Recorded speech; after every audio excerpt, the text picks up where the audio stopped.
আমার সাথে এর সাথে না এটাই আমি আপনাকে বলতে চাইছি আমি কিছু এটা সিনেমাইতে যাওয়া তাহলে তো এখন কিছু ব্যবস্থা দিতে হবে। আমি এটা করতে চাই না, আমরা করব, আমরা আপনি যেটা বলবেন আমরা সেইভাবেই করব। উনিও শুনছে ভালো, উনি যেটা বুঝতে পারছে ভালো। এই যে উনি যে শুনলো এটা তো মেসেজ, উনি শুনছে এটা তো মেসেজ, আপনি যে বলছেন এটা তো মেসেজ তার কাছে যে না এরকম ইয়ে না, ওনার জায়গা উনি যতটুকু আছে, আপনার জায়গা আপনি, এটাই তো আমরা চাই। এইভাবে পাবনাটা ভালো থাকুক। না ঠিক আছে, আমরা চেষ্টা করব যে এটা ঠিক রাখে। দাদা ওটা চিনি মারি দিতে গেল, হ্যাঁ চিনি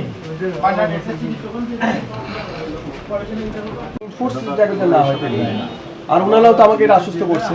আপনি ওনার সাথে আবার কথা বলেন, আপনারা এই বলছেন না। আর ওই যেটা আছে তো আমাদের তো একটা দায়বদ্ধতা আছে। না উনি যেটা বলছেন মূল উদ্দেশ্য এটাই। এখন এটাকে যেহেতু তারাও বলছে, আমিও বুঝতে পারছি, এবং আরও খুশি কথা বলবে। এখন খুচরা বাজারে এরকম করে পেশা দেওয়া যাবে না, এটা নিয়ে। আর তেল যেহেতু পাচ্ছেন পরে, আমি আরও এটা আপনাকে আরও উৎসাহ দিলাম যে এই তেলগুলো আপনি বাজারে ছাড়বেন, তারাও দিবেন এবং তাদের কাছ থেকে নেবেন, যাতে এটার ভিতরে আর ইয়ে না থাকে, বাটার ইয়ে না থাকে। বাটার মানে এই জিনিসটা মানে ক্লিয়ার হলো না যে কোম্পানি যদি আমাদেরকে দেয়, কোম্পানি আমার কাছে পাঠাতে হবে, তারা আমার কাছে ক্লিয়ার করছে, কিন্তু মাল দিবে না আমাদেরকে। এই আদার্স মাল এটা তারা বলেনি, দেখি নাম্বারটা দেন, আপনি আমার নাম্বারটা দেন।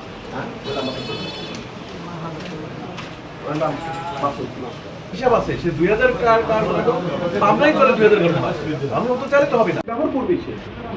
আপনি সে তো আপনার ডিলার, সেটা এই জন্যই আপনাকে ডিলারশিপ দিই। না ঠিকই আছে, আবার দুটো সময় ইয়ে করি, তারপরে যা হয় পরে দেখবো, ঠিক আছে?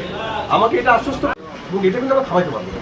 ব্যাপারটা বুঝে গেছে। এবং আপনার ওই ডিলারের যে মূল মালিক আমরা বলবেন কি ওইটা বলবেন আমার কি রেশন, আমি যদি ক্লিয়ার রেখে আপনাকে খবর করবো, আপনাকে কি বলবো, আপনার যদি আমার কাছে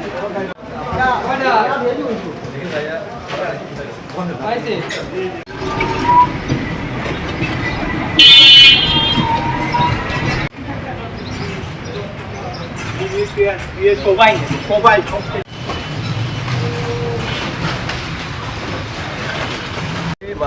আমরা সংবাদ পাচ্ছিলাম যে তেলের বাজারে, ভোজ্য তেলের বাজারে একটা অস্থিরতা চলছে, এবং এটা মানে সময়তে এটা অনেকের কাছ থেকে বেশি দেওয়া হচ্ছে, বলা হচ্ছে বাজার সংকট সৃষ্টি করা হচ্ছে।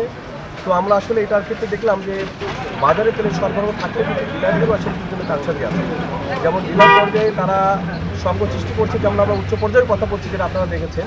তো যেমন এই যে গাড়ি 20 টাকা জরিমানা করলাম, যেমন সে কিনেছে 945 টাকা, বোতলের গায়ে 5 লিটার 955 টাকা থাকলেও সে অতিরিক্ত লাভের আশায় খুচরো পর্যায়ে সে বিক্রি করছে 955 টাকা। অথচ তার 5 টাকা 7 টাকা লাভ করলেও তার হয়ে যায় বোতল প্রতি, কিন্তু অতিরিক্ত লাভের জন্যই তারা এটা করছে, এবং গুজবের অতি প্রবণতাভাবে তারা বিশ্বাস করছে।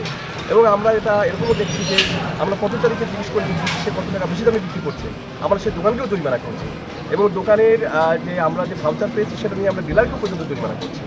এবং কারো দেখছি যে তারা সংকটে সৃষ্টি করার জন্য তারা কী করছে, খোলা তেলটাকে বোতলে বিক্রি করছে যাতে বোতলে দাম পাওয়া যায়, এবং তার বোতল থাকতেও সেটা করে না। তো আমরা তাদেরকেও জরিমানা করছি যাতে এই তেলের বাজারগুলো স্থিতিশীল থাকে, এবং তাদেরকে, এবং আরেকটা বাজারেও আপনারা দেখেছেন ডিলারকে আমরা কথা বলে তাকে আমরা যেহেতু তার কাগজপত্র পেয়েছি তাদেরকে আমরা সতর্ক করেছি, এবং তাদেরকে আমরা উৎসাহ দিয়েছি যেন তেলের বাজারে কোনো রকম সংকট সৃষ্টি না হয়। এবং তারা যে মূল ডিলার ঢাকা থেকে, সেখানেও তারাও বলেছে যে তারা প্রবাহ সরবরাহ রাখবে।